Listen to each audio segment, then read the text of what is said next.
What is up, YouTube? This will be a really quick 1,000-mile update, follow-up to the first video I did on my 2022 GTS. I'm not quite at 1,000 miles yet. I'm around 920, 930. I went out last night. That was what I remember being on the odometer.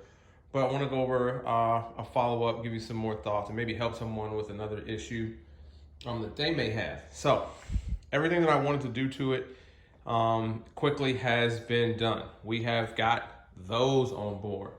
I put 20-inch wheels all the way around. I replaced the factory 19s that came on it, and this was quite the endeavor. The wheel and tire place that I went to is very reputable. They put wheels and tires on vehicles for me before, so I trust them, and they did a fantastic job, but they had to do some re-engineering, so I'll try to help people out if I can. So this bracket here that holds the fender is mounted to the front. It's gonna be hard to see here. Is mounted to the front of this.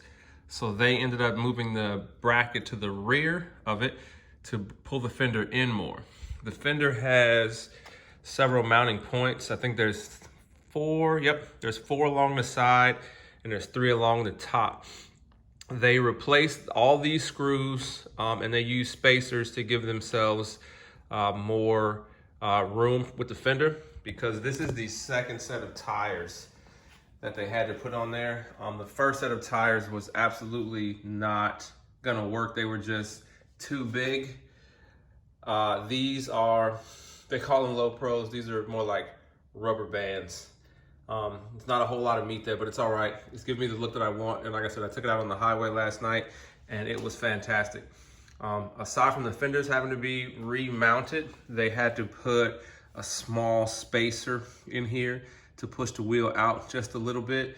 And the ABS hoses, cords, whatever you want to call them, had to be repositioned. So fender bracket had to be switched from a front mount to a rear mount on the structure itself.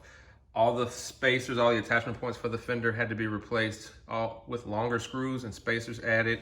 I had to run low profile tires because I did put 20-inch wheels on it. And there is a spacer, very thin spacer, to offset the wheel out a little further. The guys did a lot of research and they could not find any definitive answers on how people did it. You'll see a lot of videos on YouTube with guys that have aftermarket wheels. Typically they go 20s in the front, 22s in the rear. I just chose to go with 20s all the way around. I'm kind of glad I did, because one of the things that you notice when you see people who have the aftermarket rear wheel is they have no fender. I wanted to keep all my fenders if I could, so I was able to do that. So kudos to the wheel and tire guys that I deal with for figuring this out. All right, another issue here, a con, I will say, is these bolts here backed out on me. Let me walk back around and show you guys the other side.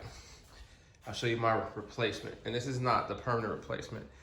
This is the replacement that I was able to find. And I got the specs from a dealer and I went to Napa. And the guy at Napa just gave me a couple of them. I was like, hey, this is what I'm trying to do. The original one's backed out. Here's the specs. And he just handed me a couple. He was like, take those. These, from what I understand, you can get from Fastenal. So this is a hex head. This is an Allen head. These you can get from Fastenal, but Fastenal is going to want you to buy like 100 of them. Like they deal in bulk. So I was able to find a hex head that's the right thread pitch. It's just a hair shorter than the OEM ones that will fit. I went to Lowe's, nothing fit. I went to Ace. Originally nothing fit, went back with the dealer specs and they were able to help me, but these that are in there are 1/2 inch and they are metric. So the ones that Ace had were just a little short, so I went to Napa and these are 1/2 inch, but they're hex head, as you can see. The one from Ace that is an Allen head, when I put the car in another show, I'll put the Allen head in so that everything matches. But just riding around, doing bike nights, going to Cars and Coffee and stuff like that, I'm gonna leave this one in there because it is the correct length. It was a safety concern for me because this is the windshield we're talking about and I had this screw back out. So Washing it, I wash it by hand. I use a Windex to do the whole body. Then I do a spray wax, and I will continue to do that because had I not been doing that, had I not been so detailed in how I try to keep it clean, I would have never found it. What it prompted me to do though as well was to go get set an Allen socket and go around and check every bolt that I could see and I could find. And sadly, I found a lot of loose bolts. It is what it is. I'm aware of it now. So every time I clean it up, I'm going to just check all the bolts, right? You might want to do that. Guys, if you get one of these, just keep that in mind. It is a con. This thing is still awesome. I love it. No regrets whatsoever. Let's talk about this. So you see in some of the reviews and stuff like that you do get some reflection at night in the windscreen when you're driving, and it can be prominent. If you live in a well-lit area, major metropolitan area, it might not bother you that much. I don't live far from one, but my home is kind of out in the sticks. So to and from home at night, the reflection is incredibly prominent. The company that sells these sells one that comes around completely. I went with this one because I thought it was a little more clean, but I do still get a little bit of reflection from the sides. It's in the top part of the windshield here. It's no big deal. They also sell a cover for this cluster. I'm probably not going to do that because this is enough and it has cleaned up the windshield in front of me greatly. Yeah, I'm coming up on 1,000 miles. I'll probably do my first oil change somewhere around 1,200, 1,500 miles. But those are some things I really wanted to point out to you guys that get in the habit of checking these all the way around. I check all the body panels every time I wipe it down now because I don't want something to fly off. One more thing before I go. Let's talk about road noise and your inability to hear when you hit something. Let me see if I can get down here and show this to you. So because it's an open cockpit and there's all kind of wind and stuff like that, right? See that right there? See if I can get it in the view. See that, right? There you go. See the light? There she is. It looks like a small rock. It's hard to tell from this angle. It's like a small rock maybe went straight through the body panel. I highly doubt I bottomed out, but I would have never noticed it had they not jacked it up to put the wheels on it. These pieces aren't that hard to track down. The forums are a great place. I found a guy in the forums that has body panels. They're injection molded, they're not painted, and he's already got one en route to me. I'm not gonna put it on immediately. I'm just gonna keep it in case I get more damage to that panel. I already have a replacement to put on, so I'm just gonna put it on the shelf somewhere. So lights are into. I'll go ahead and show you guys the lights really quick. I'm gonna kill the lights in the garage so you can see the lights. Oh, that's good enough. It's perfect. All this was done by the wheel and tire place. They put the lights in. I'm glad I had that professionally done. I feel a lot better with that. It's got a warranty. He got everything offline for me.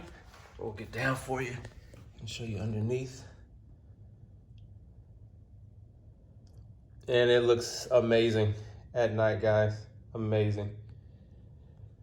Big thing, I had him put these in for me too. Because if you're riding at night, what you're gonna discover is that there are no interior lights. So it's pitch black in here. So if you ride with a bag like I do sometimes, it's almost impossible to see what's going on in the bag if you aren't someplace that's well lit. Let me see what else we can do with these lights here.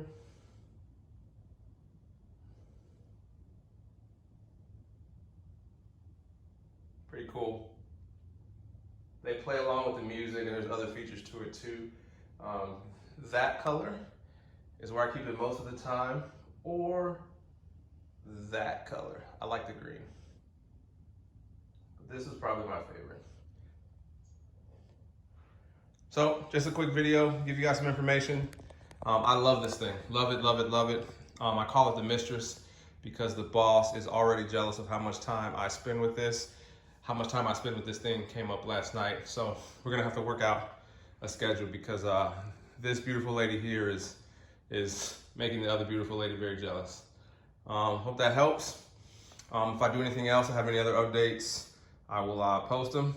I hope that information helps someone put wheels and tires on. and just gave you guys some ideas about some problems that you might run into with these awesome Vanderhalls.